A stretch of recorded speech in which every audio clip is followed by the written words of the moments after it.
Friends, welcome to today's economics class. Now we'll have the discussion on questions of economics. Arthavittira question pacharibe, okay? Okay, sir. Well, question number 1, Supriya. Pramashamana Simanto Pujogita कहले कौन बुझ? बारंबार seven कले उत्पन्न उपयोगिता क्रमशः ह्रास पाए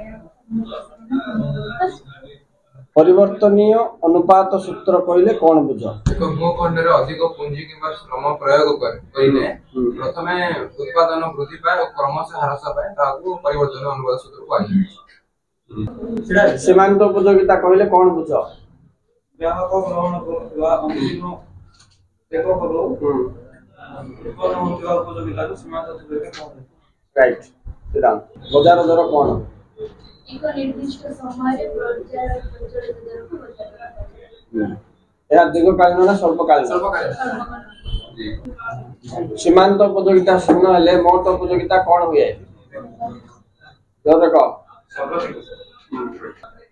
नेक्स्ट क्वेश्चन, सीमांत परिव्यय रेखा हाराहारी परिव्यय रेखार केउ बिंदु रे छेद करे? माधुरी सर्वनिम्न। राइट। मिस्टर जितु, उत्पाद और साधन मध्य की संपर्क अछि? यहाँ को डैश फलन कहा जाए।